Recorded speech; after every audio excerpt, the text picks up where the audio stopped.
it's just about time to begin our kickoff to our Going Native Garden Tour, which is virtual this year. Hopefully next year we will return to an in-person tour. My name is Madeline Morrow. I'm on the GNGT steering committee. Great, I don't hear anything. Is it 11? There's somebody talking. I'm on the GNGT steering committee and a past president, work on lectures, lots of things. We can't put these presentations on without a team, and today's team includes myself, and our question and answer moderator is Penny Pollock. Our YouTube monitor is Stephanie Morris, and Vivian New, our president, is our Zoom tech. And today's featured speaker is Arvind Kumar. And in case, for those who don't know about CNPS, I'm going to tell you a little bit. Right now, actually, I want to take a short break and invite people who have not been to one of our presentations before to put their name, put it in the chat how you found out about this. And welcome to those who have watched all of our presentations and those who are new.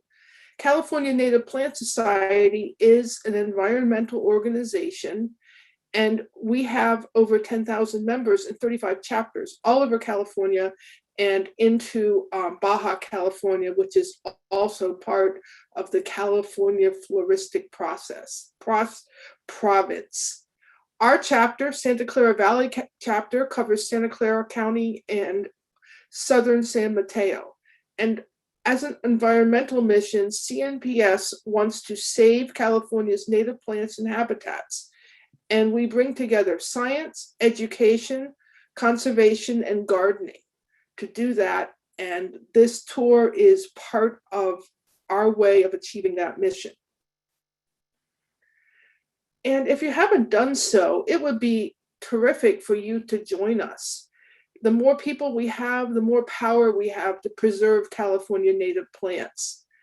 And you get great benefits. 2 really interesting journals, more scientific one, but still very accessible, and a Flora, which is designed for everyone. The most current issue has articles on gardening, fire safety, indigenous foods in California. It's a fascinating magazine.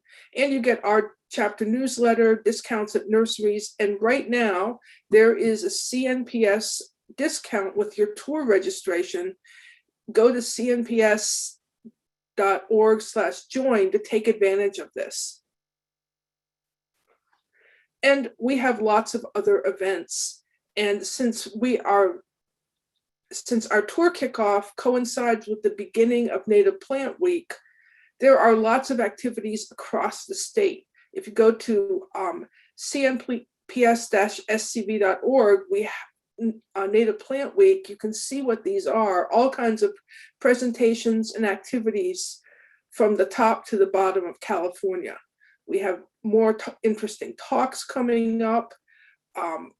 You can find them listed on our website, cnps-scv.org, and Meetup, and they're announced weekly on the chapter news mailing list, which is a great thing to join. If you want to stay in touch and get these reminders about great upcoming talks and other announcements, you can join the mailing list by sending an email to the address below, which I'm sure the team will be putting in the chat.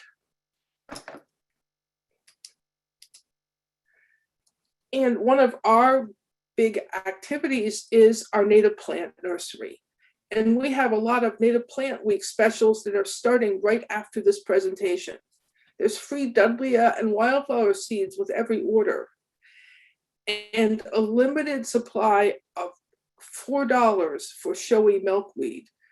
And we know that's popular, it's 1 per customer, and a limited supply of $6 arroyo willow. And willows are are a keystone species for hosting butterflies and moths. They host the most according to Calscape. If you have a place for this plant, you will be doing a great thing for insect biodiversity, and thus plants and thus birds and other animals that depend on insects. And you can go to our Square site, and then you set up a curbside pickup, or we also have delivery. So just go to cnps-scv.org and look for gardening and nursery. And we also have GNGT t-shirts from previous years, so available on our Square site. And if you're like these presentations and wanted to help out, we are looking for more people to expand our team, to help with question and answers, to help with monitoring the YouTube chat and making sure that all those questions get to the Zoom host.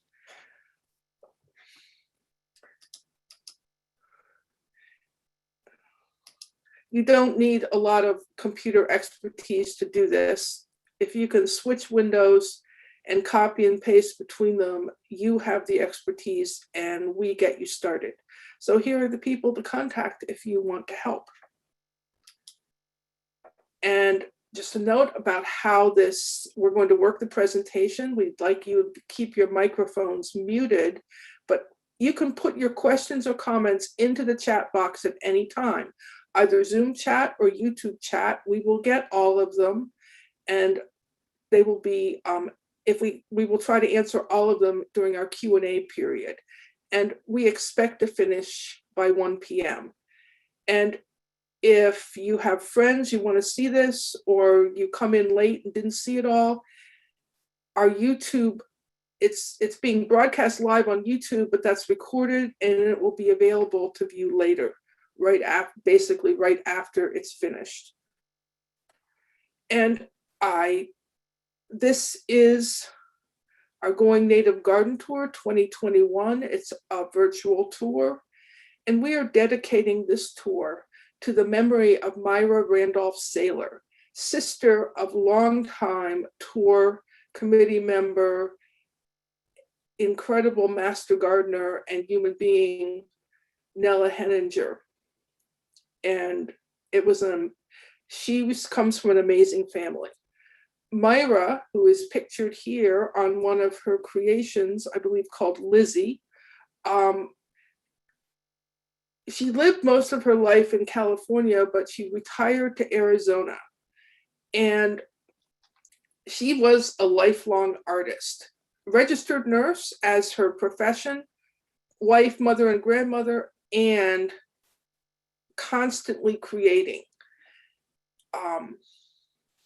This is the first time I've seen one of her wonderful mosaics, but they're available in a number of places, public places in Arizona. And from 2005 until her passing this year, she created all the wonderful designs for our GNGT t-shirts. Nella said that doing those designs brought her joy and she will be missed. And on our GNGT website, we have a button. And if you click on this, you can read more about her and see all of the designs. But I'm going to show you a few of them. She put her signature in every design in a little caterpillar.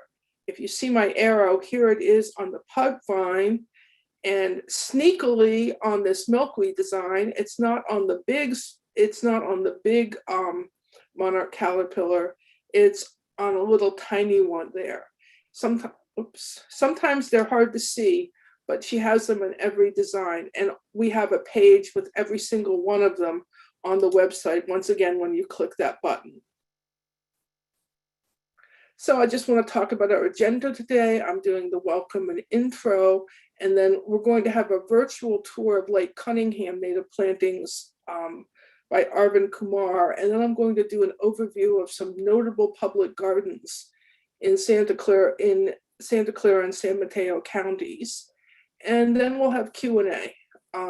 it's possible Arvin wants to do some Q&A after his talk. We didn't talk about that before. And our tour has been made possible by many sponsors. First of all, the tour has always been a joint production between CNPS and Master Gardeners, but a number of public organizations and landscape designers support the tour, sponsor the tour, providing us funding, and we have supporters that help us as well. Nurseries and Bay Nature magazine has always supported us. So at this point, I am going to turn it over to Arvind. And I want to point out, Arvind has been doing restoration work at Lake Cunningham since 2002, among all the other things that he does. And here's part of the team shown this year, continuing the work, socially distanced and masked. Arvind, I'll turn it over to you. Thank you, Madeline. So should I share my screen? Oh yeah, just there. Yes.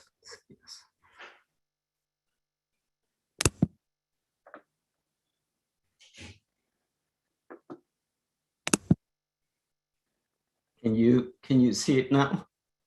Looks good. Okay. Thank you, Madeline. Good morning, everyone. My partner Ashok and I will do this together today. The Going Native Garden Tour has been a big part of our lives. And I want to give kudos to the tour committee for a job well done, year after year, especially so during the pandemic. It means a lot. The native garden at Lake Cunningham has also been a big part of our lives, as you will see. So we are particularly grateful to have this opportunity to bring these two together. So thank you, Madeline and Vivian, for this chance. For those who are new to the park, Lake Cunningham Park is one of the largest city parks in San Jose.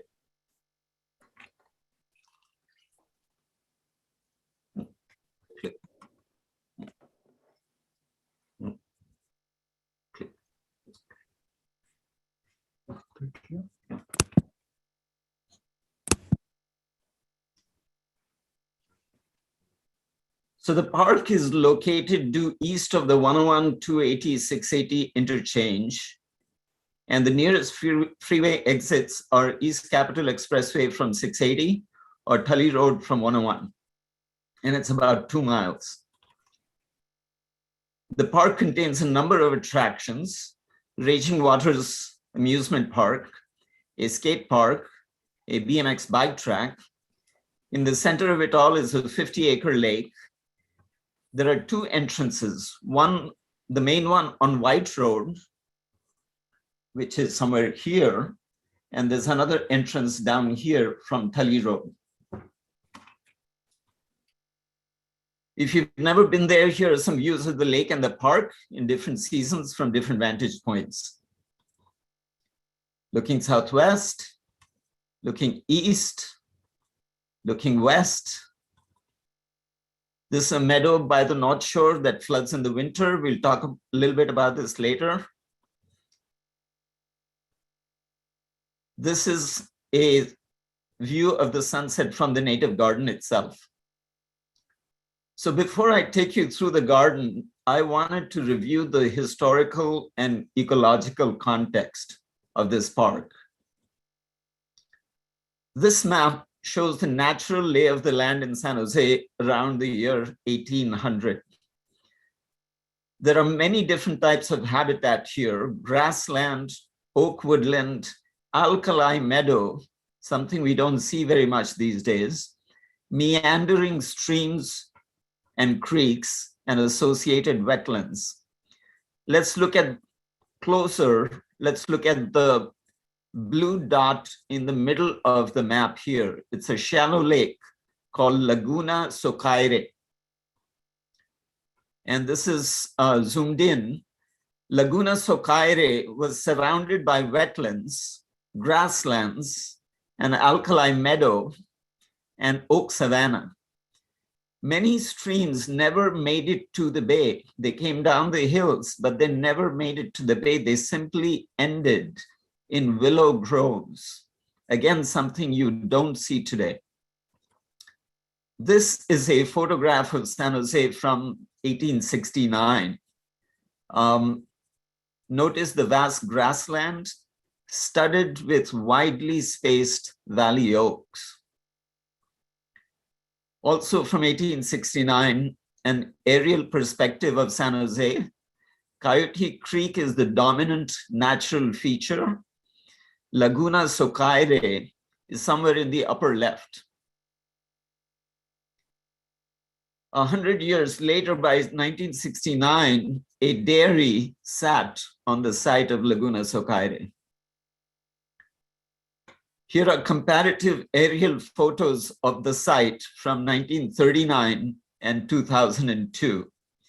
And you can see that what was once flat terrain has now been sculpted into a lake surrounding hills and berms. Today, some of the picnic areas at the park still retain the salt-laden soils, and the northern parts of the meadow still flood in the winter, as you saw in the earlier photo. Knowing this geology, ecology, and history of the site helps us understand what we're working with, and it informs our plant choices. Now let's walk around the garden itself. The garden covers about 2 acres at the southeastern shore of the lake. It's a volunteer-maintained project of the California Native Plant Society Santa Clara Valley chapter, and it is part of the city's Adopt a Park program. From the Tully entrance, this is how the area looked in 2002. Notice by the lakeside, there are bare slopes and meadows.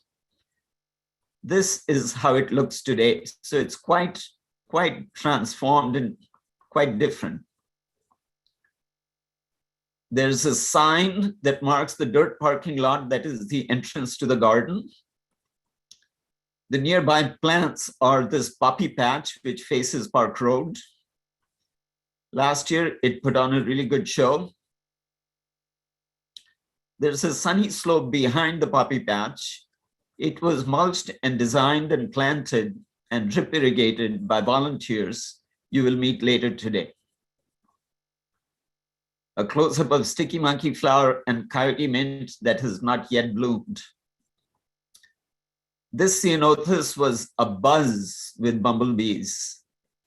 And I like to motivate volunteers, entice volunteers by telling them the garden is a very scenic place to work. And you can see them hard at work.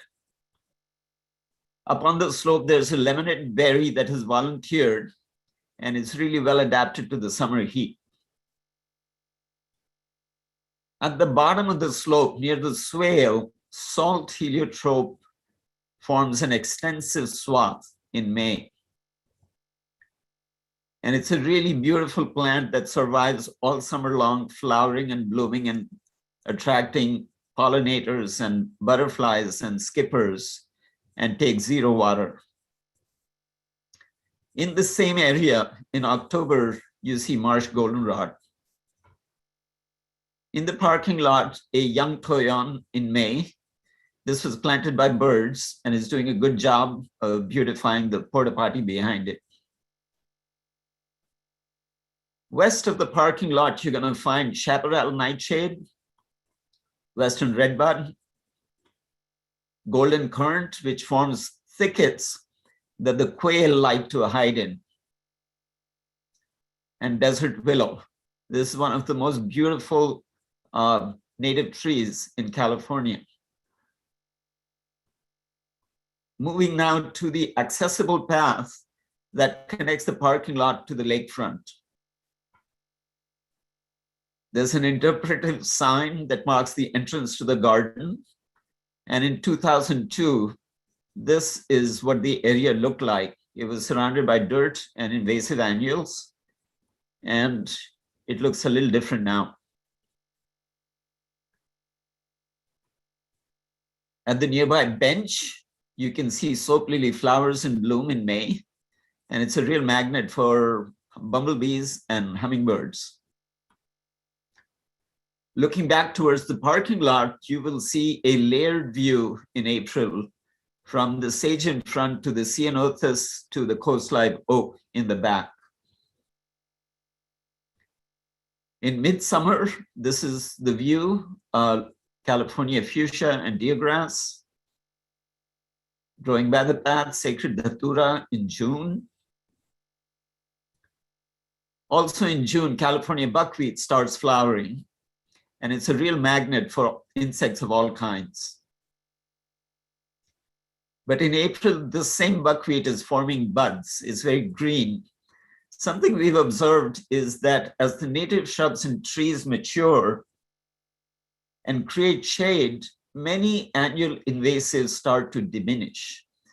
The mulch is helpful to control the invasives when the native plants are young, just so they can get a foothold and established. But once established, the native plants usually hold their own against the invasives. One of the joys of native plant gardening for me is to observe the plants change, form, and transform through the seasons. Take a good look at the Fremont Cottonwood on the left in the yellow box. By November, it's flaming yellow. It's a sight to behold. In December, there's a veritable river of leaves underneath. And by January, it has shed all leaves and the white bark is really stands out really well. Catkins form on the tree in late winter. This is the same tree. Here's a close-up of the catkins from another tree, very unusual and pretty. And so it's really fascinating to me to see the different facets of the plants through the seasons. At the base of the cottonwood is a patch of wood mint, thriving without much care or water. Moving now to the Sycamore Hill area. This is the steep slope of a human-made hill of clay and silt that was excavated from the bottom of the lake. It was once overrun with invasive annual grasses, thistle, and mustard. Now it is transformed. Here you see toyon on the left, elderberry in the middle, and buckeye and sycamore towards the right. A close-up of the elderberry berries, very pretty, and the birds are doing a very good job of consuming them and dispersing the seeds. This is one of 3 western sycamores planted by the inner lake path. These are also riparian trees, but they usually inhabit the seasonally dry stretches of stream channels. And this is what makes them more drought tolerant than cottonwoods, which require year-round water. If you look up, you discover that the sycamore flowers are actually very pretty. At its base, this is the locally native perennial alkali heath. It grows and flowers in the summer. And there are occasional stands of this elsewhere in the park. More plants from this area, a hybrid sage. I think it's Shirley's creeper, but I'm looking for experts to confirm this. Hummingbird sage, toyon, and more toyon. I can't get enough. Chaparral mallow. It's a great butterfly and pollinator plant. And finally, St. Catherine's lace, Eriogonum giganteum. One of my favorite trees is the California buckeye. On this slope in May, it is covered with fragrant flowers. but by October, only dry leaves and maturing fruit remain. In November, after a rain shower, it just glows on the slope. By December, the beautiful silvery branching structure is revealed. And in February, the leaf buds start to open.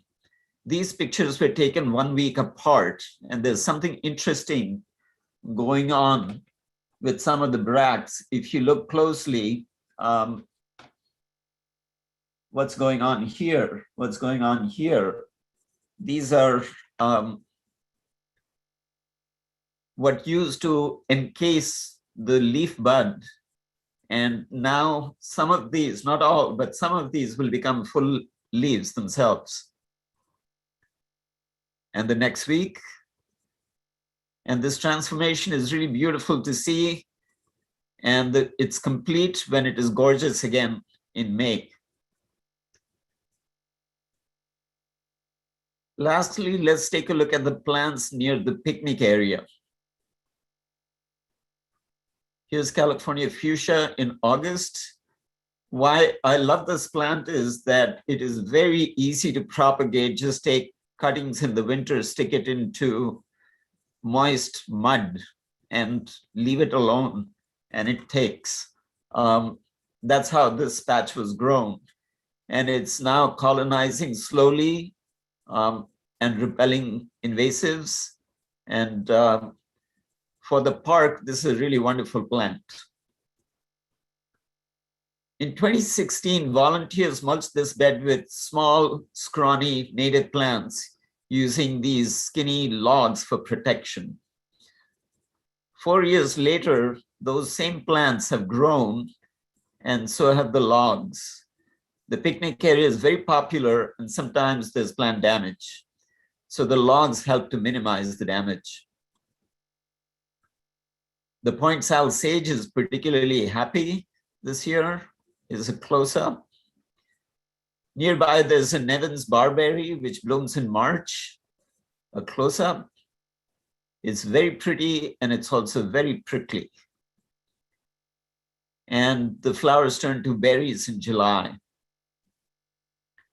As you walk back towards the parking lot now, you're going to encounter a coyote brush forest to your right. And we are seeing actual evidence that this coyote brush forest is serving as a nursery for young oaks, buckeyes, and toyons that grow in its shade.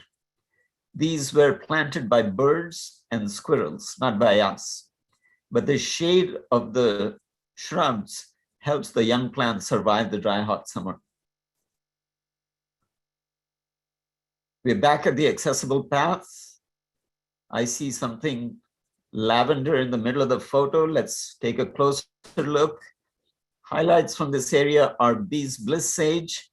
Chris Kuzminski, you'll remember that you propagated a whole bunch of Bee's Bliss Sage and donated them to the garden. This is one of them. Yankee Point Ceanothus, California Rose, Great Valley Gum Plant. Not far away is a coast live oak planted on Park Road, and is just laden with very bright catkins in April.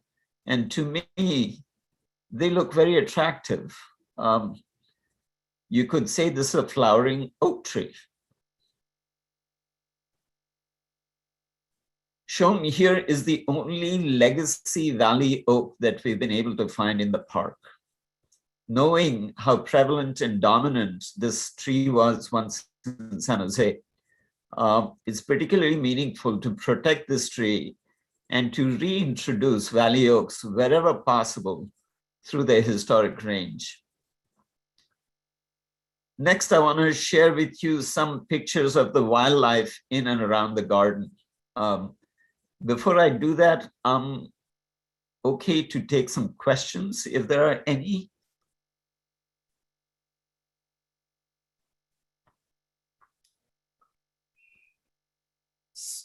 Penny, do you want to do that? do the questions? Or I can read them if you're not ready. I see a couple here. Oh, sorry, I thought I unmuted myself. I didn't. Okay. Just a couple questions. What do you and your volunteers use as methods against milk thistle at the lake? Milk thistle is not something that is a problem at this park, but we did have an invasion of Italian thistle. And so I think in Ashok's slides, you will see an example of those. And we can go into more detail, but they do need attention and whacking at the right time before they go to seed. Mulching afterwards helps, and persistent weeding thereafter is necessary. So the last thing you want is for a thistle, an invasive thistle, to flower and go to seed and scatter it everywhere. That's a problem situation. So we have had good luck with controlling it. So let's look at the Ashok slides, and then we can revisit this if you have further questions. Okay. One other question was about, do you do any watering for the Chaparral mallow? And if so, when and how? I'm glad you asked that question, because that's my absolute favorite shrub for restoration. Chaparral mallow needs no water if you plant it in the winter. And it spreads by underground rhizomes, and it will send out stalks about a foot away, 2 feet away. And over time, it simply colonizes the area. So what used to be a single stem is now 100 stems, and it's a large thicket. It's all one plant and absolutely zero water. So we don't give it any water, and it just thrives. So we are looking for locations on slopes which are hot, dry, and sunny. It's perfect for those situations. In a garden situation, I can imagine that it may be a little bit too happy. We've not grown it in my home garden, but at the park, zero water, and it's doing very well. Okay. No more questions, but just a comment that they really love the different seasons of the plants and the descriptions. It's like poetry.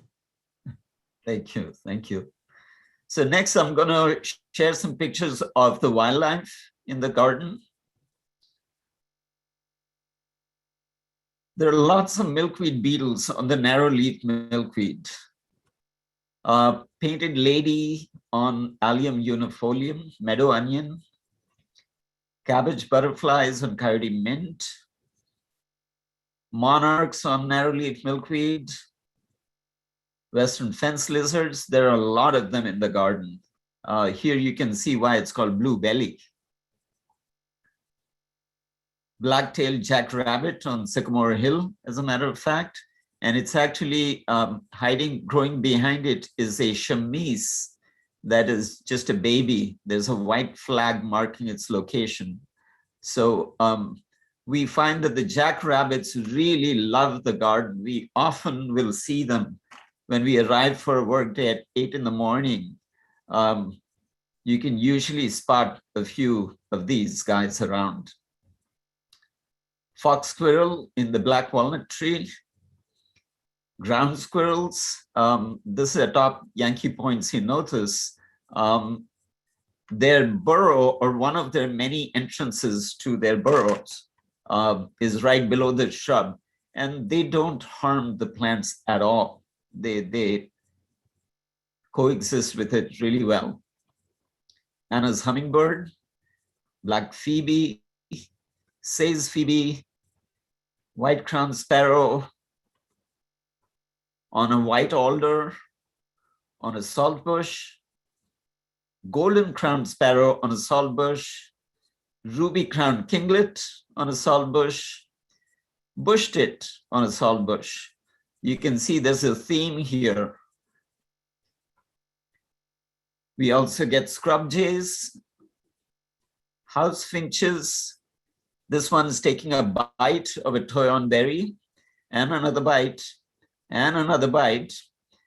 They do not eat the berries whole. They bite into it like we would bite into an apple. Neither does the ground-feeding California towhee, which will forage at the base of the toyon looking for fallen berries. And here the towhee is snacking on one of those berries. The hermit thrush, on the other hand, likes to swallow the berry whole. It has a different beak shape, and it will pick a berry and gulp it down. So does the northern mockingbird. Caught here, shall we say, red-beaked. We also see cedar wax wings, and what I learned was that they not only consume toyon berries, but they're also very adept flycatchers. So they will stick around the valley oak and sally forth, just like phoebes, catch insects on the wing and come back and land and consume it. And they do this over and over again. Finally, a yellow rump warbler on holly leaf cherry. So the native garden attracts many, many songbirds, and the birds are now distributing the seeds and producing native plant volunteers. So to us, this is evidence that the ecosystem is beginning to function. Next up is Ashok, who will share with you something about the people who have shaped and continue to shape the garden.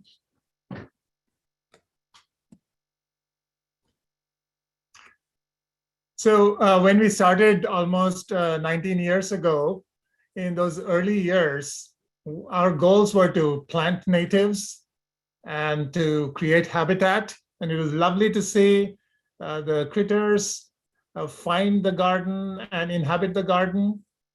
And we were motivated about sharing this garden in a public space as opposed to working in our home garden.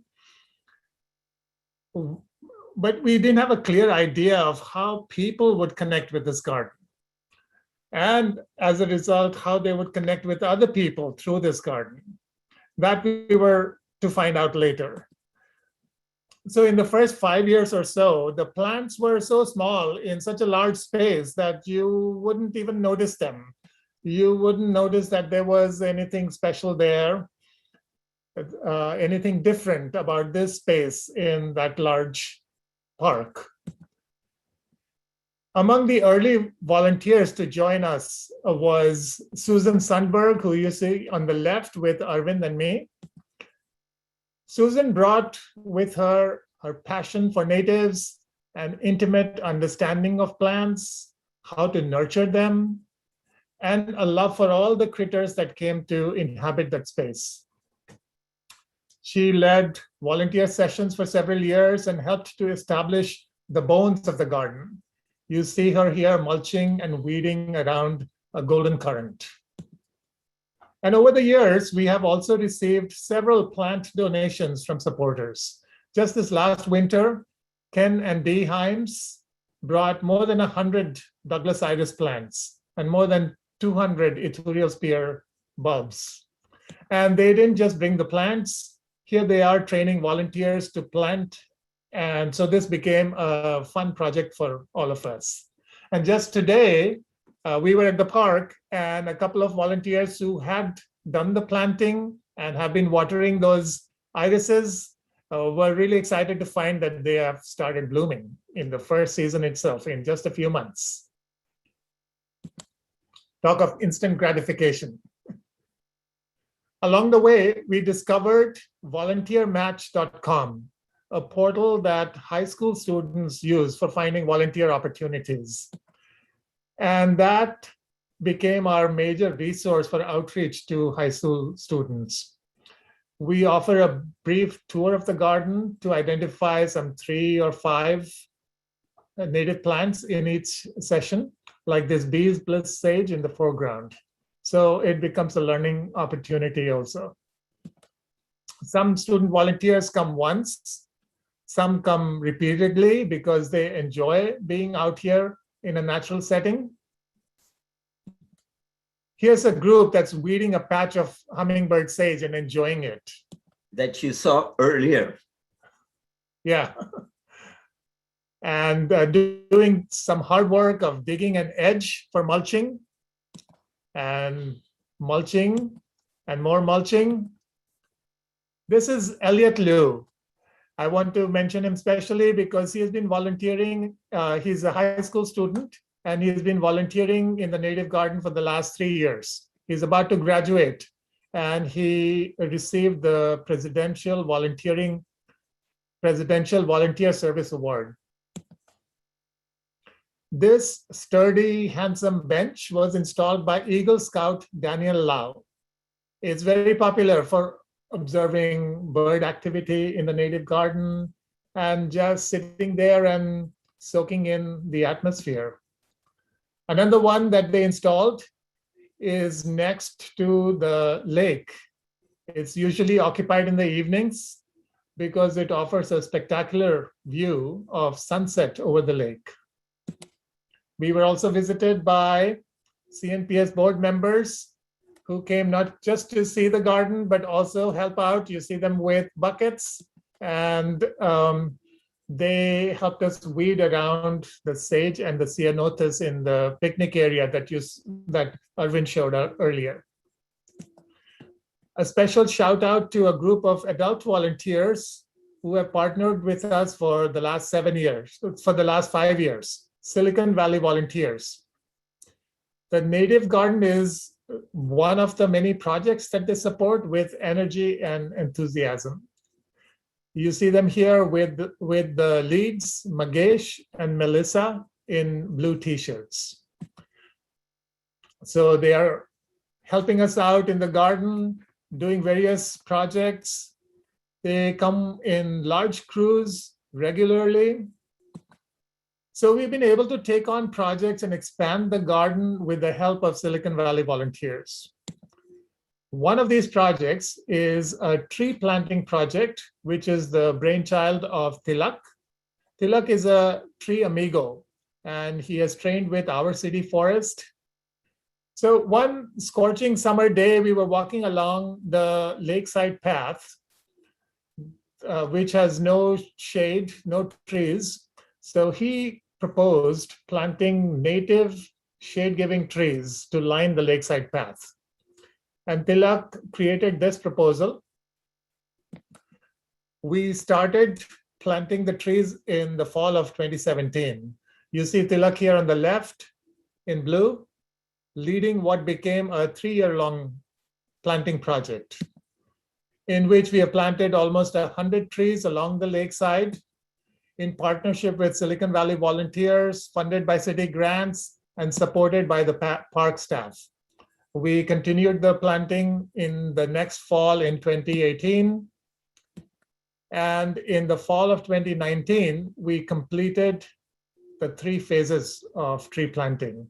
So this photo was taken on the last day of that third year's planting.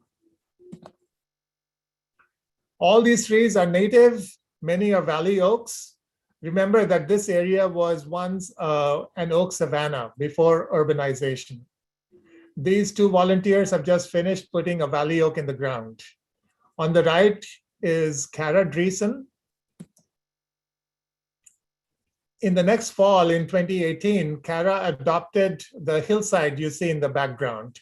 She made a planting plan incorporating locally native plants. So we first started by mulching the hillside, which was a lot of shared labor and fun. And there you see it flourishing just 2 seasons later. Kara is now a young mother, and you see her here with her son, Anthony, our youngest volunteer. He's been volunteering since before he was born. Another activity at the park is first day of the season, bird and plant ID walks. This is a brainchild of CNPS board member, Vicky Silvas Young. Vicky has led these walks on the first day of spring, summer, fall, and winter, 4 times a year for many years. It is attended by novices as well as experienced birders, enthusiasts of all ages. currently this walk is on hold because of the pandemic. So on one such walk, Steve Rosenthal, past president of CNPS, noticed an infestation of Italian thistle. You asked about thistle, so this is one example. So Steve said, oh no, that doesn't look good. It's going to spread. It's going to drop seed and spread. So he volunteered on the spot to help remove it. And the next week, he arrived with tools and these big bags, and so did Vicky and I. And at the end of 3 hours, all that thistle had been removed. And in the fall, we mulched that hillside and planted black sage and California sagebrush and chamise. And this is how it looks now. No thistle, and natives are taking hold. I didn't know that weeds can bring people together. And that's what stinkwort did. In 2018, we started removing stinkwort. First, just in the native garden. It's only a 2-acre garden, so we did that easily. And then we went beyond the garden and continued to remove it the next year and the next. You see Evan Ford here with Arvind Kumar in front of, and in front is this big pile of stinkwort that we removed that day. And last year, we went beyond, and in the midst of COVID, we removed stinkwort in the entire 200-acre park. The highlighted areas in yellow shows where the infestations were. And we're going to keep monitoring that in the next few years. During the pandemic, volunteering still continues. We are masked and distanced, taking all precautions. We did planting this last winter. And high school volunteers are back, and so are the adults. One of the parents recently shared with me that this is an opportunity that the high school students really value because it takes them away from Zoom screens, out in the outdoors, interacting with friends. So they look forward to it, and so do we. Thank you all. Thank you, Ashok. That brings our presentation to a close, and we are happy to take questions, if any. Well, let's see. There was one question back here about do you mow the grasses and for fire control, or are you worried about fire?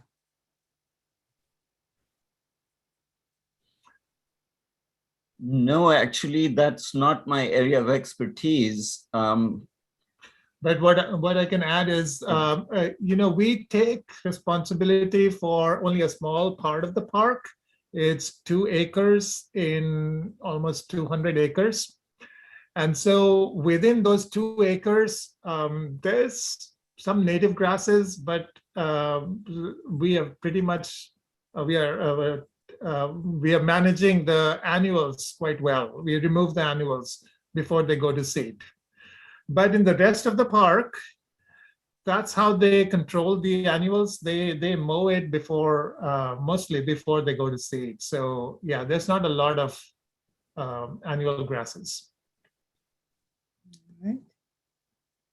And we had one message from Kim about you convinced her to plant a toy on against her smallish backyard, and she wanted to know if she should wait till fall or if she could plant one now. And Madeline answered her, but what is your take?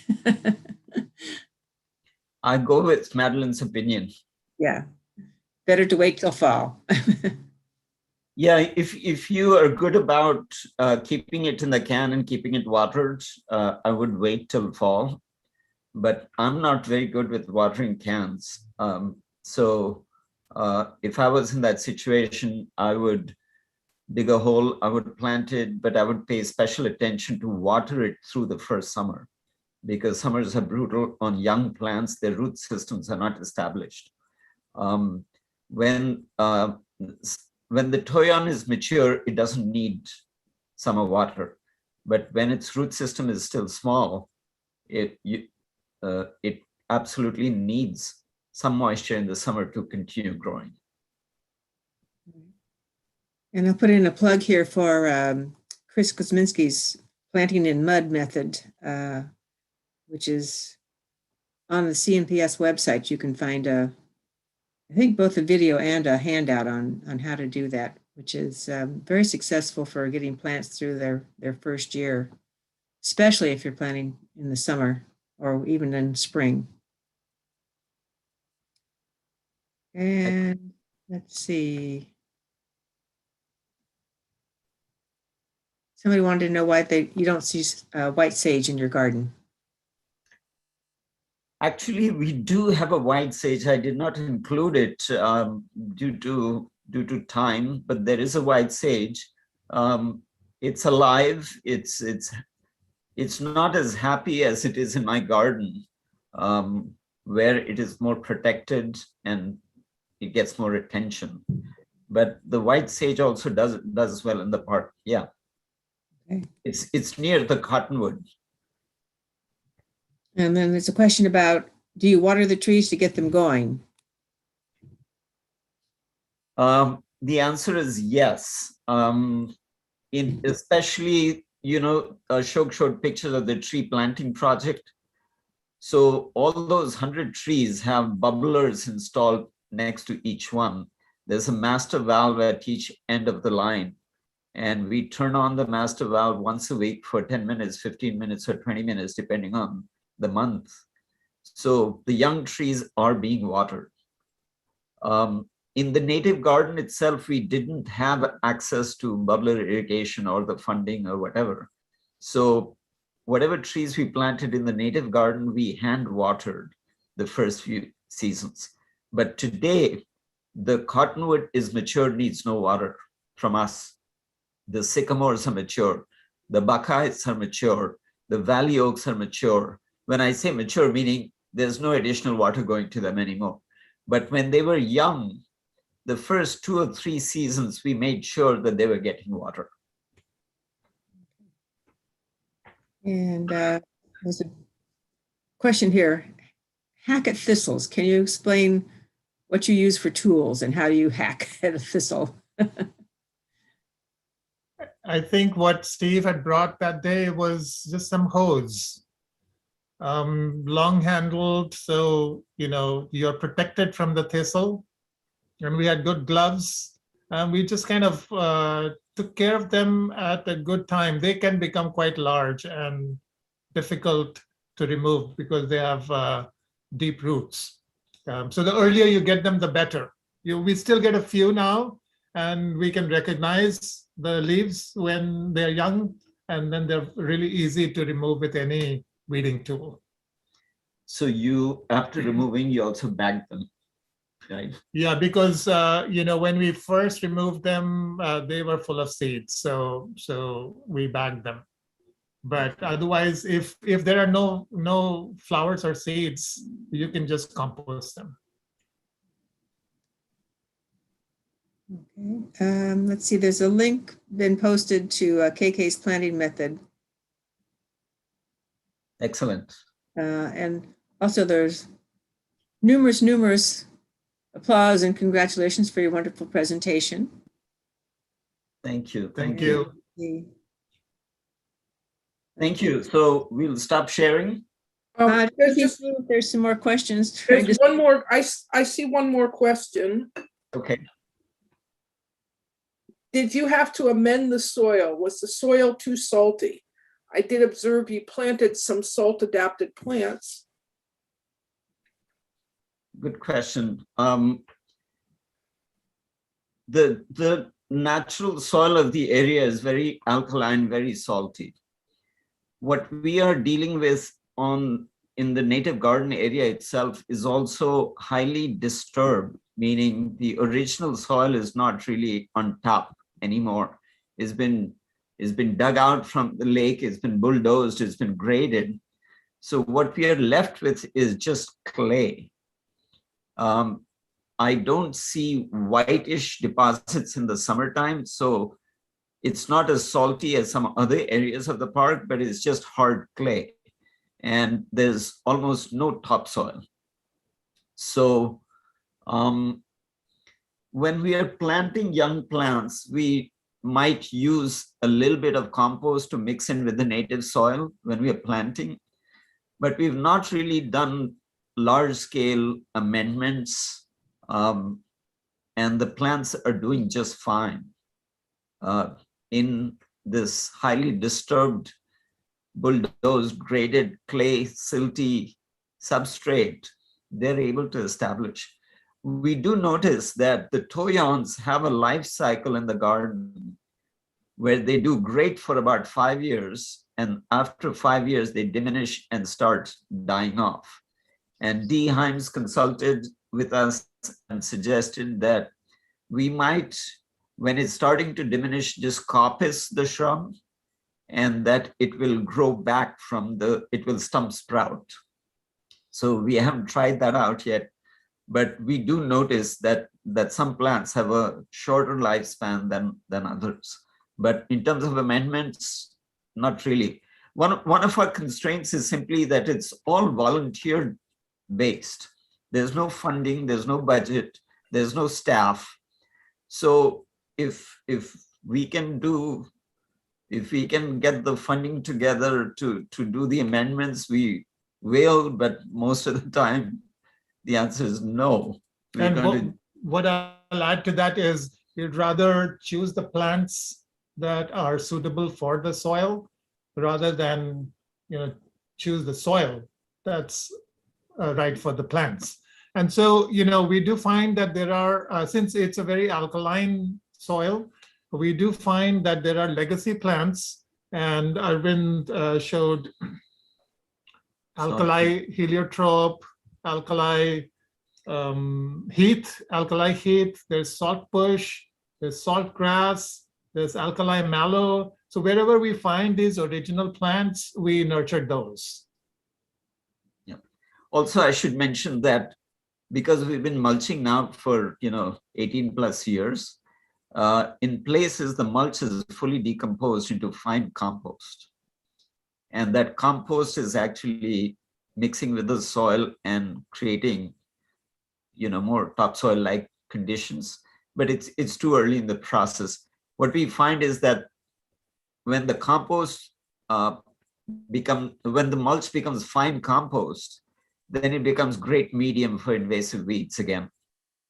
So a successful plan is to use the 4 or 5 years it takes a mulch to decompose to actually grow a native plant in that area, which can grow big and start casting shade. And if it can cast shade, it is going to discourage the invasives from coming back.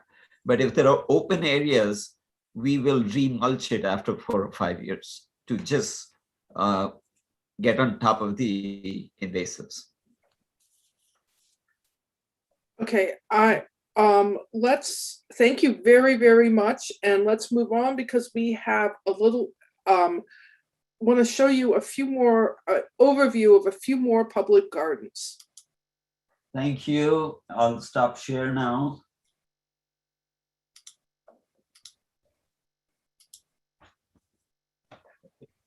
Good. Okay. So these are the native gardens that we're highlighting. There are 13, but really 5 of them are 1, 2, 3, 4. Yeah, 5 of them are actually all linked in a group of pollinator gardens in a small area. And you don't have to write this stuff down because on our GNGT webs page, go to gng.org, you'll see a button that says View Gardens from Year. And if you click 2021, you see this. And public gardens are, they have this little 365 icon, they're in a different color. And you can go and find information about the garden, and we're highlighting public gardens because you can go see them right now. You can drive this afternoon and go see any of these that you want to see. And so the first one is, I'm going to talk about, show you a few slides, is from Botella Valley Town Center, and this was started in 2011. One of the interesting things that they did, this slide is from 2011, is they removed the culvert on part of Sawsall Creek and started restoring a riparian area. But they have all kinds of habitats. They've got dry meadows, an oak area, redwoods. It's beautiful. It's large and it's beautiful. And here's a view today from part of it, in that some of the garden, they have paths where you can go from habitat to habitat. And of course, after 11 years, there's a lot of wildlife, and you are in view of the Santa Cruz Mountains. It's a beautiful, you should all check this garden out.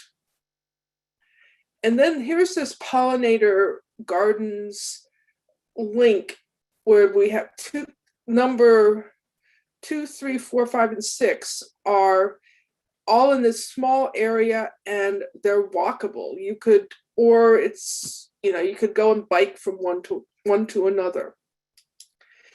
And in gnt.org, we have the Primrose Pollinator Garden as something that you can click on, but that also includes plant lists for Gwynda Street and Hopkins Avenue Pollinator Gardens. Here's a view of one of the gardens. These have been mostly planned by Juanita Salisbury, and she talks about this garden cluster in her talk that she just did on native plant pollinators too, which you can see on our CNPS Santa Clara Valley YouTube channel. These gardens are now mature, and they're attracting all kinds of pollinators. Close to that is the Elizabeth Gamble Garden, which has been around for quite some time, but they started putting in a native garden 10 years ago, and they've recently put in a rain garden, which uses water that comes off the roof. Here's part of their native garden. It's in one of their shady areas. They also have sunny areas, as you can see here. And here's part of the rain garden in winter, I believe. And they have a website, of course, gamblegarden.org, in addition to the entry that we have on our GNGT page. It is, you're not charged an entrance fee, but it is run by a nonprofit. So they hope that people who have the means can give a donation if they go visit. It's a beautiful garden. And then another volunteer planted native garden is in Bull Park in Palo Alto. And there's one area that they took over part of the park with natives. And later they made a rain garden, and the rain garden took runoff that was going towards a storm drain. And what they did, of course, is they made a swale to capture for this and absorb the water. And they've observed, and the plant, they have quite a number of plants who are now happy there, and they've observed many pollinators in the rain garden. And here's a whole mix of Phacelia and poppies, and with bumblebees, among others. And they're in Mountain View, the Christian Science Church there on Bryant Avenue converted lawn to a native plant garden. It's now a mature garden. This was done quite a number of years ago. There are very large shrubs like this toyon here. Their plants have spread out. They have carpets of ground covers like this Hummingbird Sage. They have shady areas. It's a very serene place. And they've designed it not only to benefit people who go to the church, but they want it to be welcoming to people in the neighborhood and passersby. And coming down to San Jose, there's a Burger Drive demonstration garden on Burger Drive. And this was created back in 2013, designed by Rebecca Schoenberger. So this also has some very mature specimens. And the demonstration was picking drought-tolerant plants to consider when replacing a lawn. It's not all natives, but it has an extensive number of natives. And there's paths, there's some signage. If you're over in that area, it's a nice place to walk around and look at these now many of these. You see how the sage has spread. There's large areas there. Here's one of the California bush anemone. They can see how a mature garden looks. Edith Morley Park is a little different than many of these parks in that it actually has water features. After doing this, I confess I haven't been there, but they have a waterfall, they have a stream, and it goes to a pond. So they have a lot of riparian plants. Here you can see some western sycamores. And along the creek, along the stream, they have rushes and willows. And whenever you have, here's more of the willows, these were taken in winter, but whenever you have riparian vegetation like this, you get a lot of birds. They also have some meadow and chaparral plants. It's also not that far from the Los Gatos Creek. So this is a great place to watch wildlife. And in a more hot, dry location in San Jose, down, I don't know if it's quite called Almaden Valley, but down in that direction, there's some wonderful native plantings in Jeffrey Fontana Park. And Patrick Pizzo, who is much missed, he inspired this project. He inspired a whole lot of community groups to come together and develop this. And this was a formerly rather barren, flat area. And they did it, they made these mounds, which solved all the drainage problems and the compacted soil problems in this area. And the native plants are really, really happy. And at this point now they're mature. You see a very large Verbena lilacina. There's a large ceanothus, and brought in the Audubon Society and nesting boxes with all this open area. It's a perfect place for bluebirds. And they have nest boxes for bluebirds, and you can regularly see bluebirds in this park. So there are more public gardens on the website, but I just wanted to give you a teaser of all the really great places. If you have cabin fever, get out and go look at public parks around our area. And this is from our presentation that we used to do for volunteers for the Native Plant Society, but it's always a perennial question. So I updated it on a selection of really good books on native plant gardening. And up here, the California Native Plants for the Garden, a great book that is sadly out of print. The last time I talked to her about it, I said, well, it's available used and reasonable in paperback. It's no longer reasonable in either paperback or hardcover. I mean, I saw $58 for a paperback version. So go to your library. And that's all that I have to say. Please go visit the gardens, and we hope to see you in person next year. And I'll answer questions if we have any questions. So far, no questions. We've posted a lot of links to some of the talks you mentioned and some of the gardens in the chat. So if you want to save the chat, you'll have that information available. Madeline, this is Vivian. I have a couple announcements, if it's okay. Okay. So the first thing is I'm going to be turning on ordering in the store as soon as we end this talk, because I didn't want people to have to scramble to get those specials we talked about at the beginning. So when this talk ends, ordering at the store will start. So you guys will have the first shot at those Native Plant Week specials. And then the other thing I wanted to mention is that we do have more of these virtual tours planned across the rest of the year. And if you want to get notices when that happens, please make sure that you have signed up for the tour at gngt.org, because that'll make sure that you get email notices to remind you as we schedule future virtual tours. The next one is going to be in May, on May 12th, which is a Wednesday in the evening. Here's the button to click to register for the tour at gngt.org.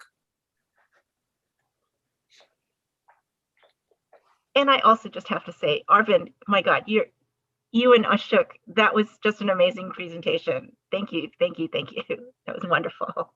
Yes, I was just blown away. It was, it's a hard act to follow, but Yes. Amazing presentation. Practically perfect. Very wonderfully done.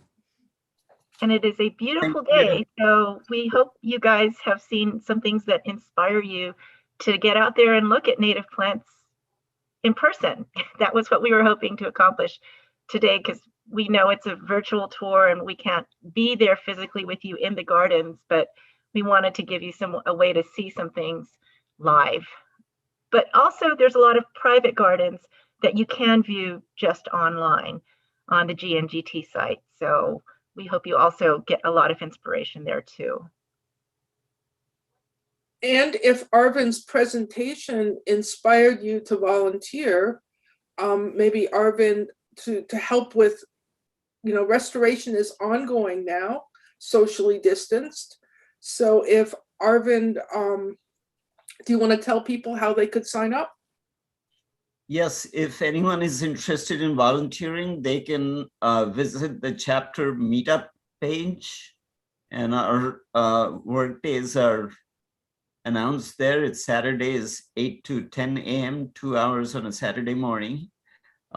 We are getting our capacity of volunteers at this time, so we're not hurting for volunteers. We had 25 people this morning. So I would just make a plug that if you have volunteer spirit and energy and some spare bandwidth, don't come to Lake Cunningham. Find a local park near you where you can plant a valley oak or some native plants there. And I'm happy to talk offline with you if you have questions about how to start. I would like to, sorry. I'd like to put in a plug for Alum Rock Park, which is, maybe 3 or 4 miles up in the hills in East San Jose, which has several different planting areas and restoration areas. So it's not like Cunningham where it's sort of from the beginning, but it's taking care of the invasives, the milk thistle, the mustard, the poison hemlock. And then once you get rid of those, you'd be surprised at how many natives come back. And then Steve Rosenthal is in charge of this project. And they work every Monday, and the hours are on the chapter website. And then the third Saturday of every month, they have a volunteer project.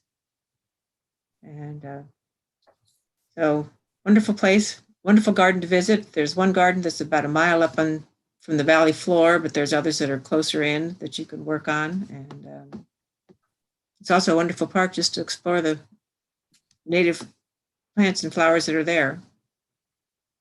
Absolutely. I think the restoration at Alum Rock is one of the most important things happening on the east side of the valley. So anyone wants to help weed and restore natural area that's not been disturbed as much as Lake Cunningham, Alum Rock is the place to go, and it's really gorgeous. So thank you for reminding us, Penny. Okay, then. Well, I think we're ready to end this presentation and hopefully send everyone out into nature. Thank you for coming. And remember, this is will be available on YouTube. So if you have friends that you want to have watch it, just tell them you can go to our CNPS YouTube channel and check it out. So good afternoon, everyone, and goodbye. Bye, everybody. I'm ending the session now.